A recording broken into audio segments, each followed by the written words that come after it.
And this is Cutting Through the Matrix on the 1st of November 2020. They say time flies, eh? But I mean, you start to wonder if you're in some kind of time machine and it's going fast forward, because for me, it's like living through many talks I've given over the years in the past, where from their sources, they gave you lots of clues where they were heading with the future, and it's here, the future is here, right? So we're going through amazing times as they fulfill big agendas that seemed just too far-fetched for most general public. Most of the public, it's sad to say, it is sad to say that the indoctrination has been perfect with them. But this is a natural thing. We're so well studied that we're predictable. And if you know the formulas to introduce certain hypes and fears and terror, the public will always behave in the same way. And Plato said that. So it's been done for an awful long time, eh? It's been used over and over. But we really are in it today, aren't we? And I mean in it, indeed, because of the massive changes that are planned and then implemented. And we'll go down in history just the same way as 9/11. I'm sure 9/11, apart from the fact they pretty well told you what they wanted to do with the wars that would happen if they could get a Pearl Harbor event from the PNAC group, the Project for a New American Century group, the neocons as they call them. And they published them a couple of times in the 90s. And then 9/11 came along and they got a Pearl Harbor event. And bingo, all these massive totalitarian measures were rammed out on the American people, but not just American, across the world at the same time. Again, see, that gives you a clue as well. Why would the whole world go into this anti-terrorism war, which is really a war upon the public, with massive surveillance on everybody and the loss of rights and freedoms and the loss of right even to walk into an airport without being frisked, groped and all the rest of it, X-rayed, etc. We had all these rights before that you took for granted. We always take our rights for granted, and that's maybe the key to everything today, because you don't realize how you adapt into new normals, and they give you new normals. I gave talks on new normals back in the 90s. That's what I called it, as a new normal. And I explained what it meant and how it was introduced. And here you are, the new normals are all here. And folk really think that especially the young folk, naturally, it's all they know.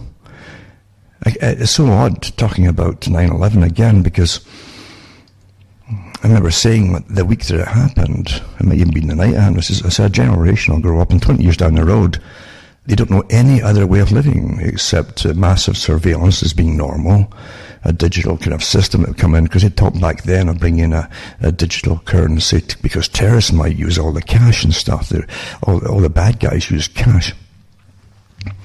And they just unfolded the agenda way back then. But now you have them, there's a lot of young folk who naturally, that's all they know, think it's all quite normal. And they question nothing. And why should they question anything? They can't believe that the parents allowed, if it's all true there's mayhem and conspiracy, why would their parents allow it? Well, the parents were as dumb as they are, because we're always kept dumb. In fact, you're born with a pretty intact mind, but they go to work very quickly to destroy it. And that's the system in which you live. Never mind, there's countless articles and studies done, professional studies done, legitimate studies about the fluoride in the drinking water, for goodness sake, and the history of it being used in other countries that were totalitarian beforehand. And they noted the fact that it did drop a few IQ points off the public. So it's good that's a good reason to use it on the public if you want to have less fuss from them. And but we do know that the United Nations, the World Health Organization, they can't believe the World Health Organization, Doctor Who, for goodness sake, eh? Doctor Who, indeed. But they do a survey every year, and at least they publish the IQ, or they used to up until maybe 2 or 3 years ago, of different countries across the world. The same tests supposedly applied to the same age groups up and coming every year or so, and they said that the IQ was dropping pretty drastically, not just by percentages of 1 point, but by quite a few points. And of course, as always, there's never a reason for it happening, and never go. You understand, if you're truly looked after by the farmers and you're the cattle, you're owned. You are where they get all their cash from and their higher living standard. You build everything for them if you're working. You create the cash flow, and that's what they use to plunder you, to take it all from you in one way or another. And they make you dependent on their systems because they own all the corporations and factories in other countries. They never enter into the fact, they just own them all. Big holding companies. But they make sure that you must use their products, including their health services, by the way, and their medications and vaccines and everything else, don't they? That's called fascism, for those who really don't know what it means. When the corporations collude with governments to control and manage and pretty well own the public. It's all been done. And of course the little communists at the bottom never figure that. The ones who follow, I should say, never figure that out. But they're all useful idiots according to the ones who own them and use them. Even Bertrand Russell said that too. And he was all for using them. To bring in a beautiful order on behalf of the intelligentsia, the people who should own it all, you see, and know how you should be living. But again, if you're brought up to be naive, which everybody is, you're trained, and every country does the same techniques to make you believe the country's all genuine. You just stumble down through history, and occasionally give you a king or a queen that was half decent, and Germany had had hobbies like, repairing clocks and things. It's even a nice idea of a guy who just liked to build castles and fairy tale castles and work on clocks, the old-fashioned, beautiful clocks, actually.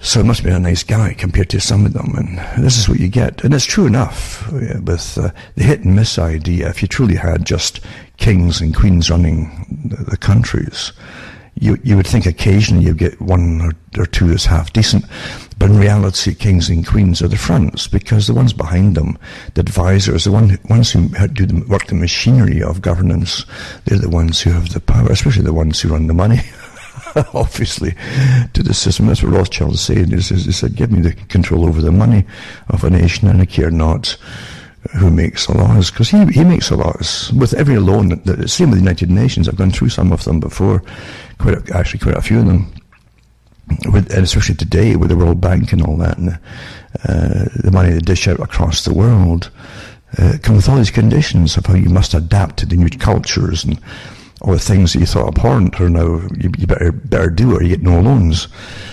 And that's how it's always been. Money comes attached to conditions, not just financial conditions, but with running and changing and altering your culture, you see, which weakens you. That's the whole point of it. You can't be conquered as a culture unless you're allowed to be weakened.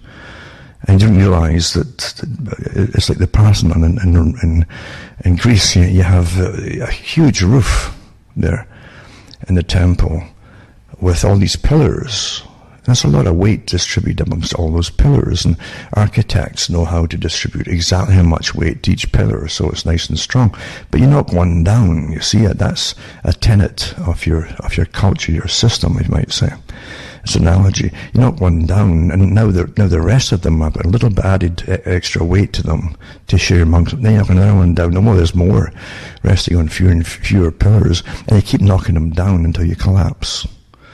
And that's how it's done. It's very Fabian in a sense, but that's how it's done. It takes a while to get it accomplished, but you're guaranteed for it to happen. It must eventually fall if you keep chipping away. And people never realize that if you even took each pillar as an example of being 50 years, you could go longer, actually 100, but say 50 years, and say one pillar goes missing. Well, in that 50 years, and there's a generation born and they're up to the age of 50 when the next pillar goes down, you see. And so you don't see it so much. You think it's just happening by itself. If it all happened within about a year or two, you'd all get wise and dumb. So something else is going on here. So if you want to really take down a nation, well, you do the Gramsci type of takedown. You take over the culture until you run the culture. You are the culture, in fact. And that's how you take it down.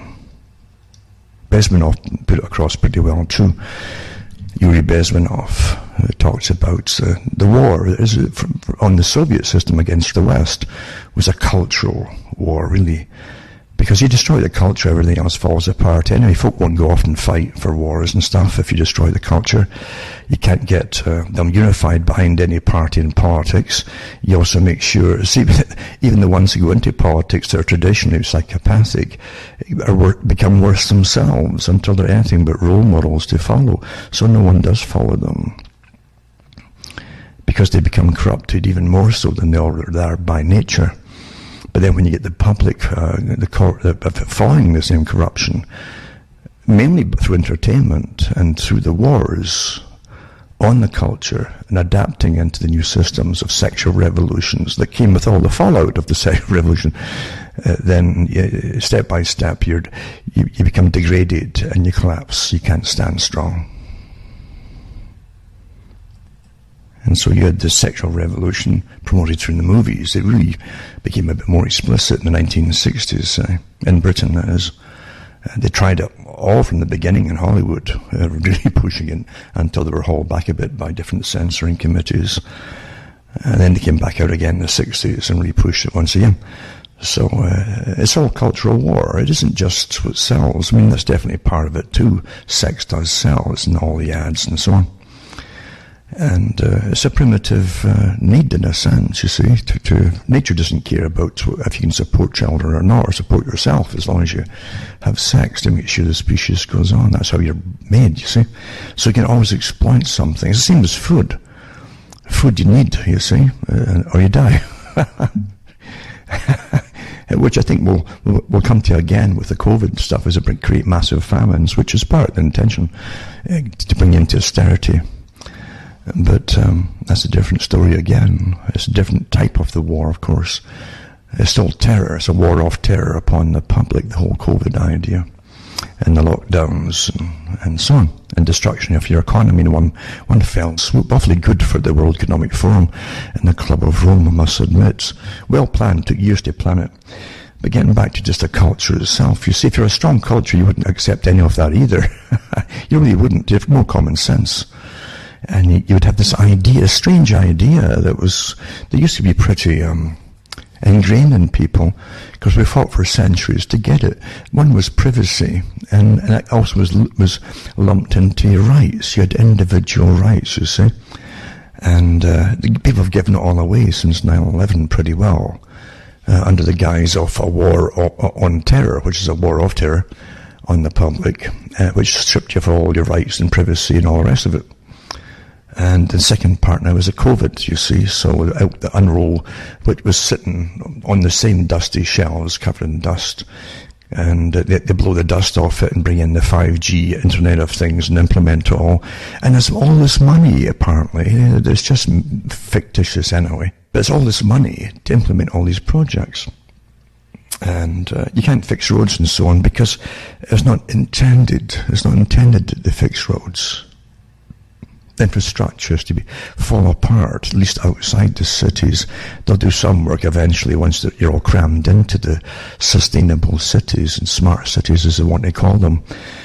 And they'll fill in a few potholes, but the rest of the country roads they're going to just fill up and close off. I watched this happening for years, actually, the build up to it.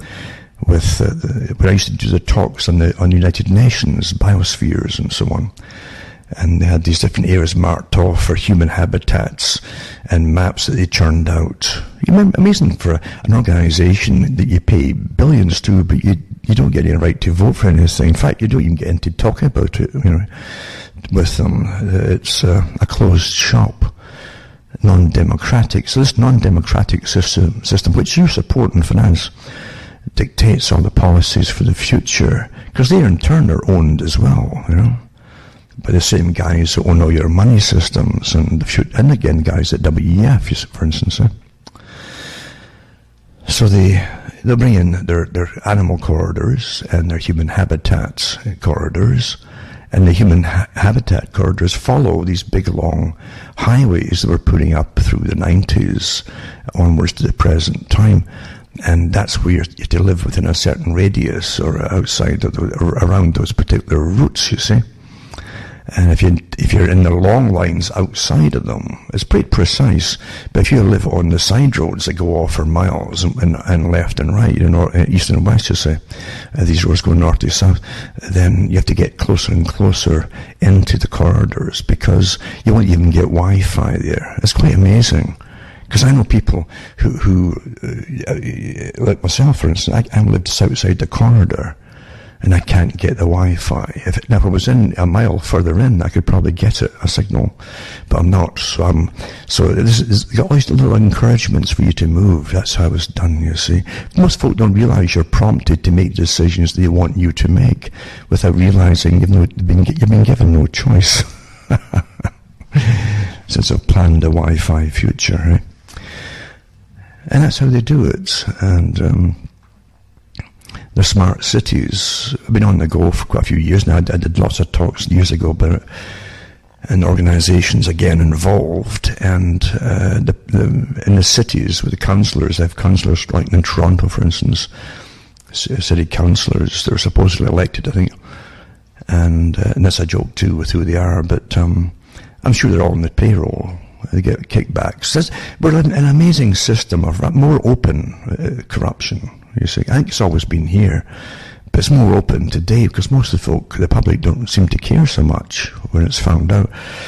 But who decided to just make these smart cities?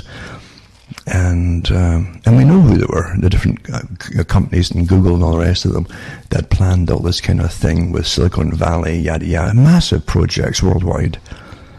And the smart city projects of the Department of Defense, for instance, how the future would be these massive cities and eventually city-states. You see, that's what they'd planned for the future, right down to even having occasional wars between the new city-states, just like the old ones, the old walled cities.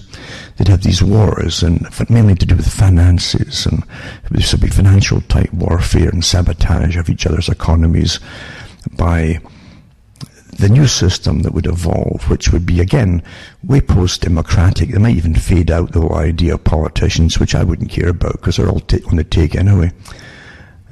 We wouldn't be in the mess we're in if you had real people, real politicians, and real councillors even, who really cared about you, and did what the laws say that they're there to do. None of them do, eh? None of them do. And you take this basic government, doesn't matter if it's republic or so-called the farce of democracy, but you get a vote and that's it. Neither of that's it. A vote to get somebody in, that's it. But you forget what's even supposed to be. It's supposed to be that you send somebody off to government, either local, like a province or a state in the States, but in Canada it's a province. You send one off there, or one off, and maybe one off to the federal government, you see. But it's supposed to be one of you. It's not supposed to be a full-time profession. It's one of you who's elected to represent you, your area, your state, you see. Not a party, and not corporations or anything. I mean, all they do is sit there with their hands out for the lobbyists, these characters. That's what they do. They don't. So why do we go along? It's because everything's changed gradually, like the pillars getting taken, until you adapt. I think it's not quite normal. It's not normal at all. It's not normal when all the lobbyists can line up and these politicians have goodness knows how many secretaries to make all the appointments to see different lobbyists, but the general population that they're supposed to represent can't get in to see them. You can't even get a reply from them, or some rubber-stamped, generic copy of something that's been used before. We feel your pain. Signed so-and-so, photocopied. And that's about all you get. And we live in a joke, don't we? And we pretend that we're somehow free, even though your grandparents and great-grandparents would be in shock to see what you've given up. Not even knowing you've given it all up, and you're still giving it up. To save your skins, you're giving up all your freedoms to fight this bug out there. this bug, this invention of a horror movie, after giving you stacks of these movies in the past, getting you ready for it, because you're always trained through fiction, you see. Total lockdowns and plague and pandemic and virus and here's what here's how you must behave, and here's what the authorities do. Really? Is that what they do? Huh? You're all trained into the fiction before they supposedly release something, if they did or whatever. And you jump in, and again, they're not taking your rights and freedoms away any more or less than they were doing it during after 9/11. They're keeping you safe. You know, the tyrants call down for it. We're keeping you safe. So you have no rights. In fact, if you demand rights, you're putting everybody else at risk. We are living in amazing times. It truly is amazing to watch it all come out. I like some of the old sci-fi movies. I mean old ones. Because it's like old stage plays. Maybe still some today, in fact. Amateur into the professional stage plays, where the actors have to really make you believe that it's real, whatever they're portraying to you, and their characters are real, you see. And Britain was a good country for giving you, and so was the States for years ago, for giving you good character actors, you see. They could play the role, very believable role, very adaptable, not just stereotyped in the same role over and over and over, like some are. But good character actors make it believable, and no matter how ridiculous, if it was a sci-fi, for instance, how ridiculous and how cheap the sets were, you enjoyed it because they got into it. They put a realistic enthusiasm on their part, and it's quite good with little cardboard boxes and things like that. And things that a lot of folks, youngsters today, would just laugh at because it's just too cheap. They're usually special effects and big money and special effects. And years ago, they didn't need that. You had good acting, and you had the human element. More of the human elements, different characters were evolved and portrayed. So it was really good. I liked that. But here's the difference. That still was fiction, and you always knew it was fiction. But again, here's an analogy. You take what they do, which is they can try and convince you that what they're trying to entertain you with is real, regardless of the set, regardless of the settings around them on the stage or whatever it happened to be, or in the movie. And it almost was Shakespearean in the sense if it's a play, because Shakespeare's stage used to come down into the audience, like a kind of runway, and the audience could see the actors. But the idea was to make you, the audience, participate to an extent in the play. That was really important, and that stayed for hundreds of years, maybe even still today, trying to bring the audience into the stage play, the participation. And that's the difference between good entertainment, you see. But by the same token, you always knew that it was entertainment. But yet you transfer it all, because for the last maybe 30 years now, increasingly so, and actually even before that, to do with the sexual revolution into the plays and movies that they put on television, it was all to change sexual culture, which is to change and actually destroy the marriage culture and the family unit, as it used to be known. I even joke today, because you talk about the nuclear family, and but really, to my mind today, the nuclear, because everything's got double entendres and so on, the nuclear family today is transparent. There's nothing I don't know about any of you. You're the nuclear family with the data, whereas the old one, of course, was the nuclear age and all the rest of it.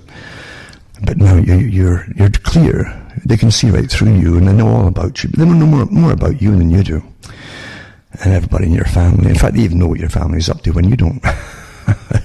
So that's a little play on the nuclear family.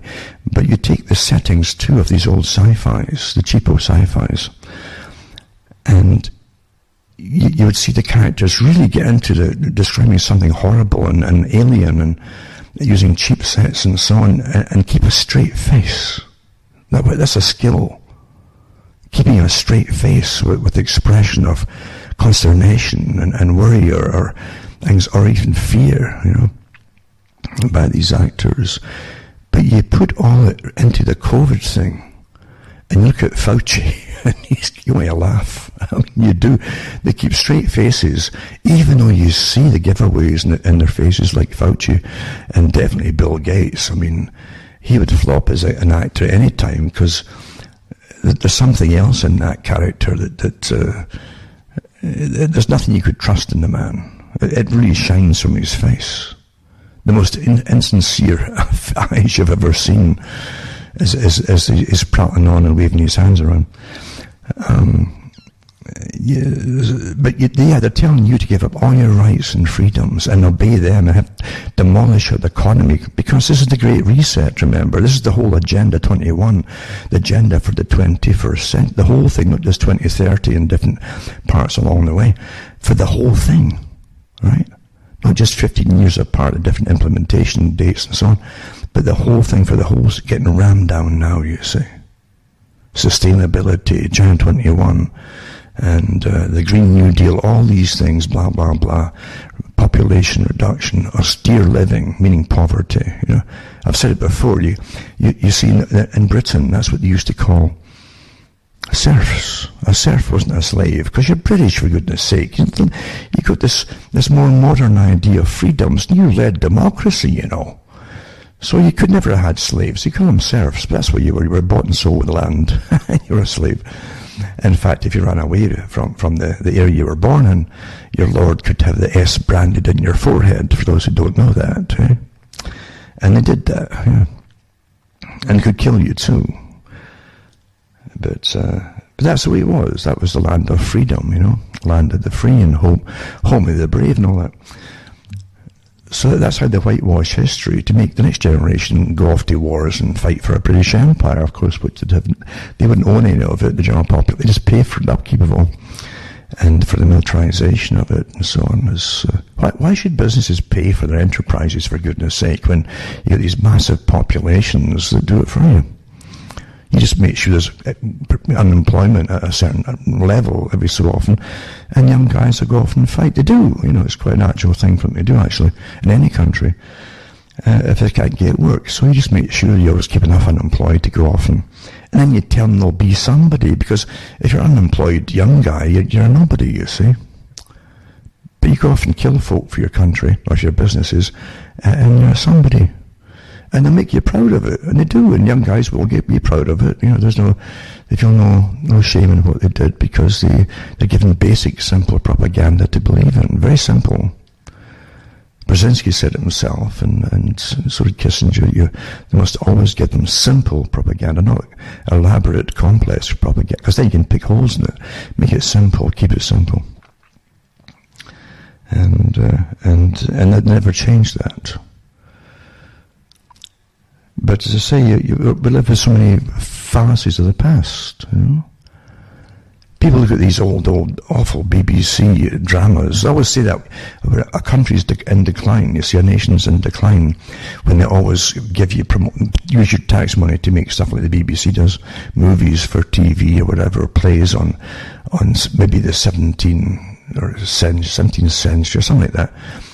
And they show you these cottages and with the thatched roof, some of them, for the peasantry, and the better ones for the lords of the manor. And they're always decent folk, these lords of the manor, and they get their family problems in the dramas and fictions that they give you. And we should all be concerned about the elite's family problems, not the peasants who are living on straw on the floor of their homes. And how they can really drastically change society. And their impression of what society was and what it is today. And yet there was a culture. It doesn't matter about how poor folk were. There was a definite culture, absolutely, a very strong and rich culture. You find it in most countries, in fact.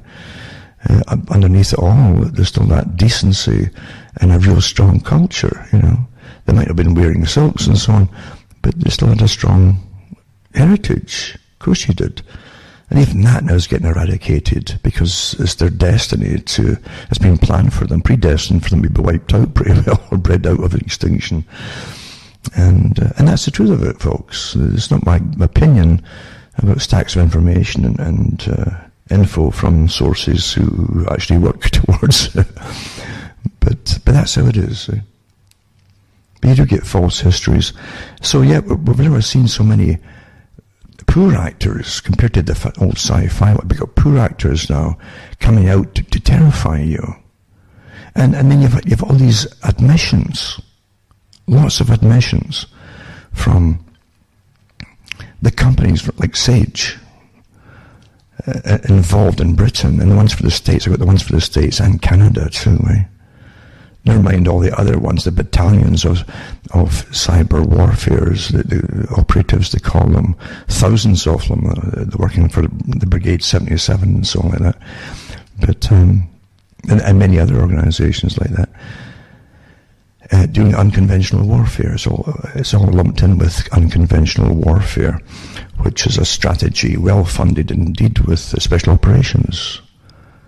Pure cyber warfare, and they do. If you're a nuisance, and if you open up chat rooms and so on, or you even put down comments on anything you put out there on social media, and comment section, you'll be infiltrated right away. If you're a problem, if you're a nuisance, and you know, people who will give you fake names and all the rest of it, they'll try to befriend you.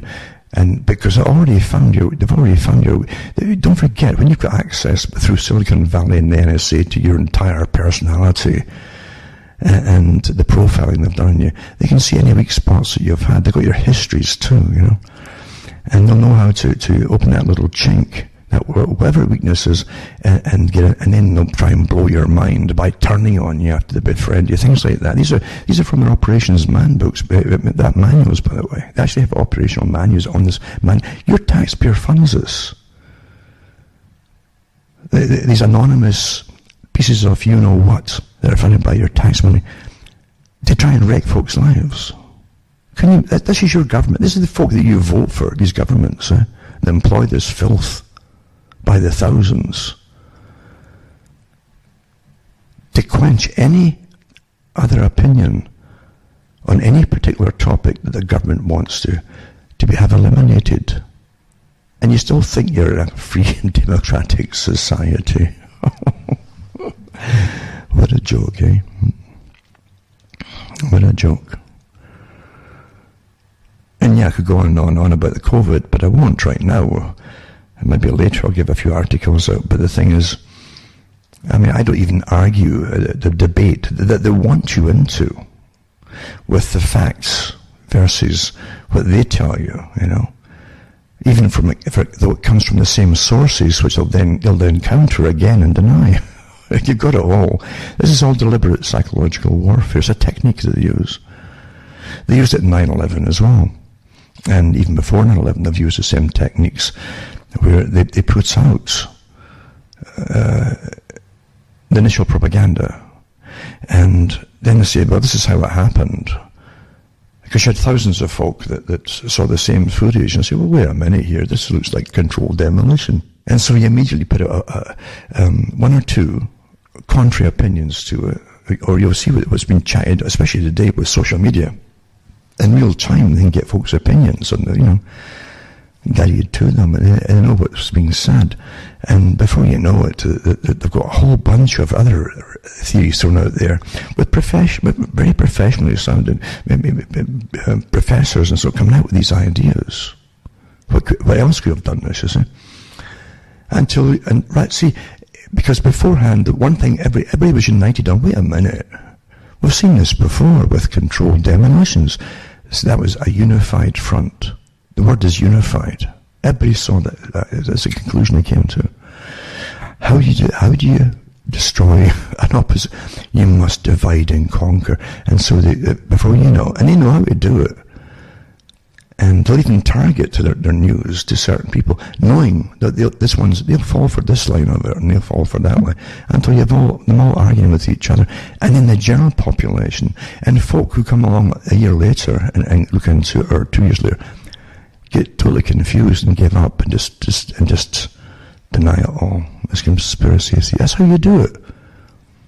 They've all been neutralized.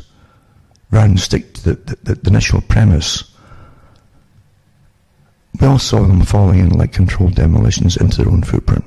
They all dropped. Poof, pop, pop, pop, pop, pop, floor by floor. And that was destroyed effectively by, well, there could have been amazing radiation techniques and super this and that. Well, who cares? The fact is, you all saw it. If you're unified, then you'd be together. A much bigger opposition. It's harder to ignore a bigger opposition. And the same thing comes along with COVID, as you know. And initially, they've changed the name 3 times, I think, isn't it? 3 times, and again, the SARS had SARS-CoV-2, remember? So it was a SARS-type virus. They didn't say, well, why didn't we all die with SARS-CoV-1? Huh? Why didn't we? I mean, we didn't get vaccinations all put out the community for that, did we?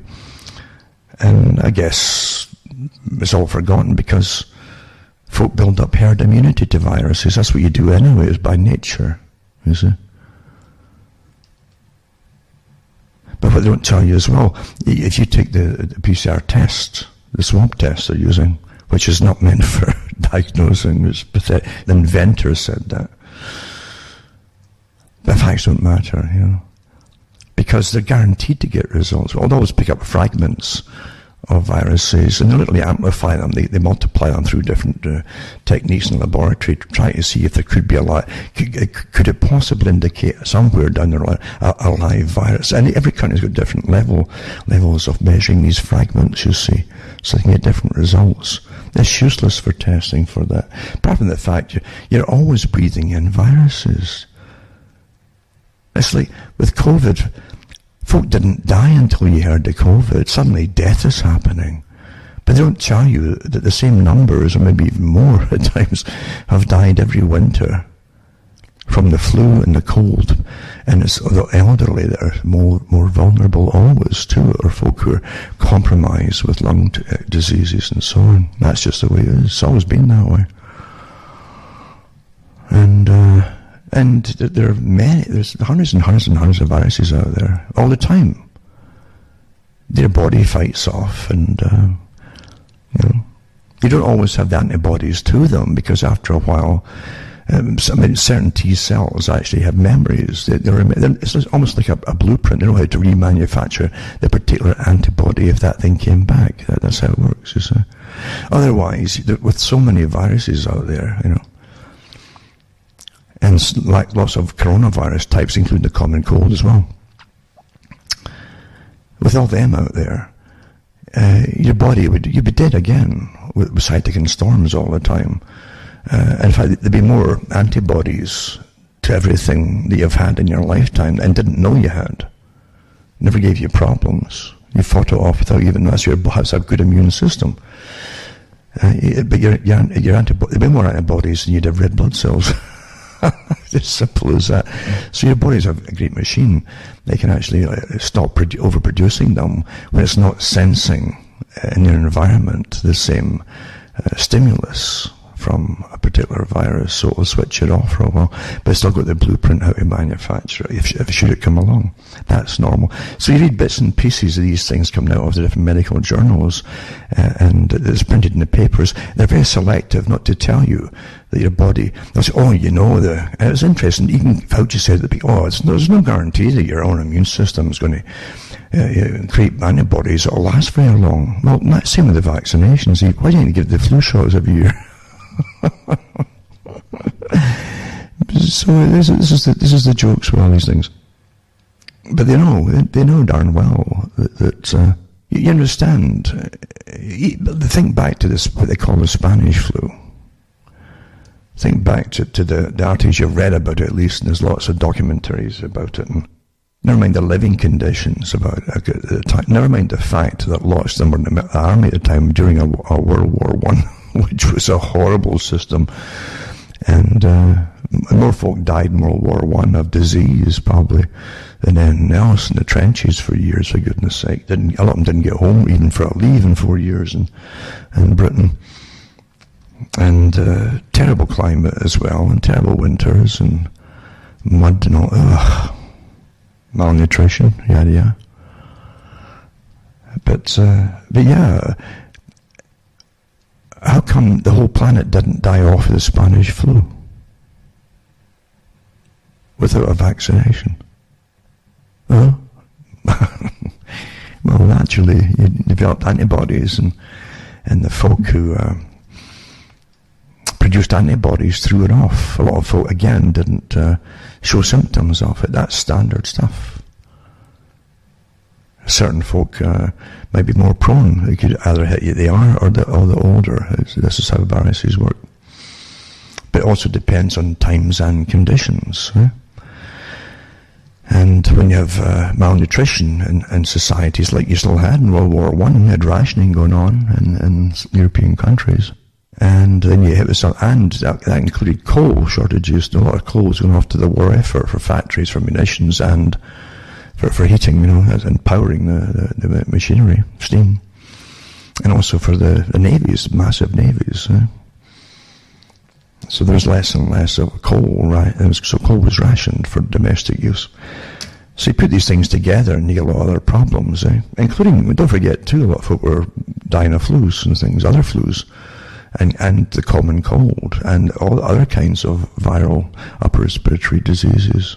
But facts get in the way again. You see, facts are just a darn nuisance when you've got a very poor sci-fi to produce and display to the public, to put on display, and convince the public to give up all the rights and freedoms, and put your whole faith, your whole future, or non-future, because you might die of the vaccination. Some of them, they said might die.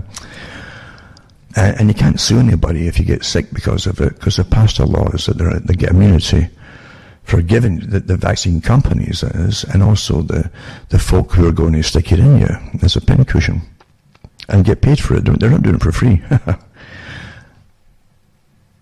So, yeah, you understand, you can't, you're supposed to just accept it on faith and accept, well, I might die of this. How do you feel at the moment? I feel fine. Do you feel sick? No, I'm not sick at all. Well, I'll take this shot anyway, and if you die, then at least you made your own decision to take it. And that's a contract right there, actually. Yeah. That's how they're putting it across to you. If they even give you, they're supposed to get informed consent before they do any medical procedure on you. That's a medical procedure, actually. It's still invasive, sticking something in you. And they want you to forget all that and just give all your rights up to even your own life to the system and science and corporations that are behind it all. And they want to terrify you so much that you'll just throw your hands on the air and say, oh, for goodness sake, get ahead, go on with it then. And then they'll tell you, well, this is only the first one of a series of them. Oh, now last week it was a week before, I read the articles, again in the mainstream newspapers, right, that were the people who were getting tested with it, getting you ready for getting sick, by the way. Because they said, well, the first one said so-and-so, a test subject. It wasn't so bad, a bit of a sore arm, and stiff and sore. It's the second one that this woman said that it might floor you for a day or two. You might have to go off work. Well, you want to borrow work. You won't have any work anyway. We're all going bankrupt. But, yeah, you might have to take days. Well, something that's going to put you on your back for a couple of days is doing you harm. You have to do no harm is the first rule. In the old Hippocratic oath that they used to take. Do no harm. And someone who's going to get floored in their back, who was healthy before, by the way, and is going to put on their back for at least a couple of days, I'd say that's doing them harm. Never mind the fact you don't have the long-term studies. There's even articles I'll touch on today where they want the right to put through the vaccinations that they say might have been rushed through initial testing, but they want to put them through out there without even getting licensed by the government. See, no one wants to touch this and get, in case somehow, by some miracle, there could be lawsuits down the road, regardless of what they've signed on to. So what's the game here? Huh? Well, the game is something I did talks on years ago that they're now calling the immunity passport. They wanted everyone electronically to have electronic surveillance from the United Nations, WHO, and so on, and some way of registering vaccinations, not just the occasional thing that you would volunteer for or say, okay, but all vaccinations that were on the books already, and boosters, annual boosters for everything, and so on and so on. You see, again, we are the business. I don't care what excuse we are a business. When folk are becoming multi-billionaires off of you, that's called a business, you see. And when you exploit the public to get the business, then you are exploitative, and you're also rather evil. And when your governments are in the bed with them, that's called fascism, folks, where you must take this company's product, even if it's going to harm you. Simple as that. We've all went through the admissions, which I'll touch on again, from the health authorities in the summer, where they had to backtrack on all the COVID deaths, as they called them, that were to terrify you, and reduce them by 96%. They were padding everything for deaths. No matter what you died of, it was COVID. And COVID, this wishy-washy particle test, little bits and pieces of a possible virus. It doesn't mean you've got it. It doesn't even mean you've had it. If you had that in your nostrils, that regardless of what killed you, even accidents on the road, they'd put you down as COVID, death. So they did, a lot of them did retract that officially. And by a massive sum. Now, when they go to such lengths to lie to you, why would you go right back to square one with the boogeyman's out again, eh? Is this because it's Halloween? Oh, be very, very afraid, children. I want to drink your blood. And right back to square one again with the same stuff, waving the hands, terrifying you. Same stuff. When do you want to start trusting the same liars who were shown to be liars come the summer with admissions? But they're right back at it again. And they'll keep at it, they won't give up. And don't forget with their tiered lockdown system from Event 201 and also the Lockstep 2010. And all the other admissions have come out since from different organizations working towards this agenda. Do you really think these folk are going to give up? They're not going to give up. It's a world agenda to bring the whole world under a new form of rulership. Rulership, it's not government, it's rulership. They might use governance as rulership. Rulership by themselves and corporations. What was it Quigley said? He was all for the agenda. The man who taught the State Department employees in the US, he taught them, generations of them. They ran everything. That's the most important part in the US government, State Department. And they dish out the billions across the planet and decide it's all private business and corporations and so on. And who gets what taxpayer money thrown out to what nation or whatever, and all that stuff. You know. Who's going to get rich, and all these new characters that are brought into it suddenly are billionaires, a lot of them, or their friends or their families become. It's so incredibly corrupt. But really it's not corrupt, because corruption would infer that it's illegal, but it's not illegal. That's just it. We live in an incredible fiction of reality, the one they've drafted up for us, you see. indoctrinated into us. People have forgotten the joking, and I call them jokes, for inquiries that they had after 2007 and 8, supposed, that was a little reset then to a little collapse, planned collapse. And the heads of the Federal Reserve there and so on, and was it Bernanke, there was different ones there. An inquiry, and they made it quite plain that they couldn't be prosecuted for what they did. And that their system, the Federal Reserve System, was a separate body from the US government that could not have any penalties levied against it. It's astonishing. But folk think it's federal, that it's part of... No. All government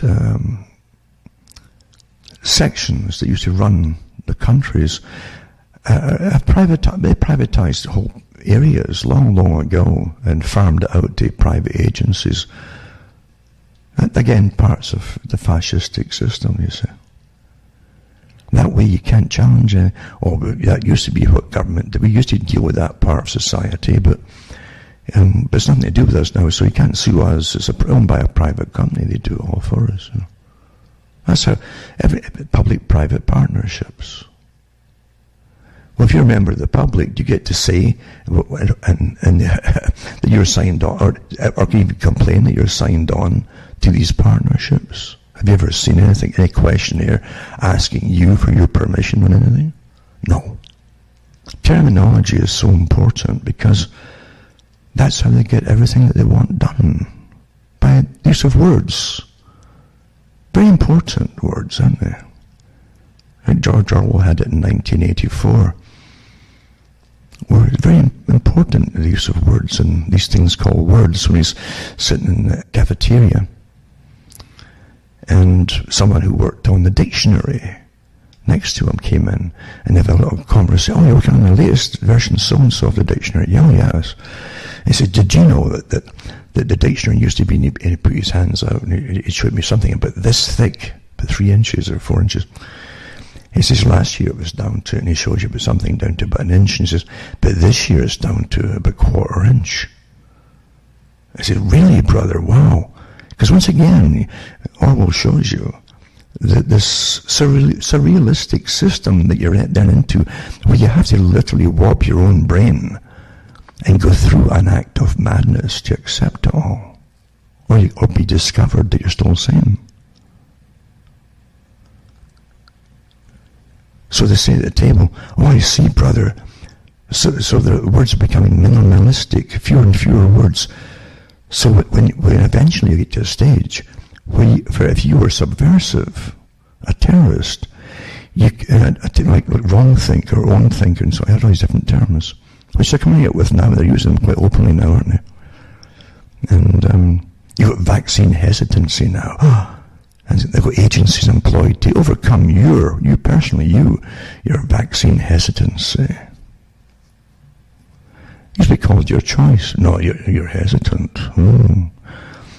So at the table, he says, I see, brother, he says, so when there's no more words to express your discontent or even organize to fight and become terrorist, then the terrorism will be obsolete. It couldn't happen because you can't convey the thoughts. Precisely, brother. And that's where you're going, folks. Linguistic minimalism. And they then implant all these new words. Have you noticed how there's just a whole barrage of new terms come out recently? I don't even bother trying to find out what they are anymore. I don't care. I don't need to lose my sanity. War, complete war and everything, including vocabulary. It's really interesting. And before I go, for this part, let's mention that you go into cuttingthroughthematrix.com. I always say the same talk. Don't just dismiss it or turn off your ears, because it's all coming down very quickly. If you can't find my talks, if they suddenly get cut off or whatever, go into cuttingthroughthematrix.com. look at all my official sites which are listed there. Copy that, take a note of it, so that if one goes down, hopefully you can still get me on another one of them. These are all my official sites. Other sites I'll use my talks out there, and as long as they don't change anything, you know, they can use them. And but my official ones are on my com site, and my other official, everyone's an official site on the .com site that's listed there. Make a note of it. It's awfully important, because they're going to, under the different stage 2, 3, and 4, and 5 tier lockdowns and so on, they also up the ante against going after folk who won't agree with it. They call them social influencers. A social influencer is someone that collects facts and has got the ability to put them across to people. That's a dangerous thing in this day and age. They're at war with you. And they are at war with you. But make no mistake, this is war, total war, on the whole population, even the ones who don't know what's going on. They've got a war against them to bring in a new system which they must give obedience to. A system that they talked about for years, trying to get you to deindustrialize totally, going back to a pre-industrial age, where folk died of all kinds of pneumonias because they couldn't even eat themselves and might have decent nourishment and so on. And it's all got to come back, you see, under necessity. There's too many of you. Too many of you. Even though all the European countries were diminishing in populations, they weren't never that high, to be honest with you, compared to other nations. But they were good. People were good. They listened to their betters and said, that's okay, 2 to a family and no more, and that'll be just replacement rate, no more. And then you start getting 1 to a family, and then you're below replacement. But even so, it's not overpopulation. In fact, if you were to meet the targets they wanted you to meet in the 1930s, 40s, 50s, and 60s, and 70s, and 80s, you'd done awfully well. You were good citizens, you see. But then they flood your countries with mass migration from countries that I've never heard of minimalistic families. You know? That no one had told them to cut back probably, and so they'll still breed and so on. And then it turned out, there's too many of you now. Well, what is it supposed to be? You're being good and you're not having as many children. Well, that's bad now. It's bad for you because you'll die off. But there you go. You can't. It's not meant that you satisfy your owners. It's what's been planned for the world. And certain groups especially have to be completely eradicated.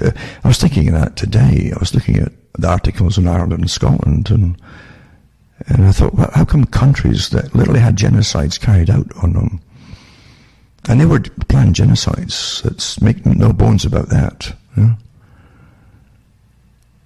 That you'd think, and again, it shows you how the great work that was done on them to make them all forget, and by, again, fake history and all the rest of it. And it was potatoes that killed you off, bad potatoes, bad spuds, and stuff like that, you know.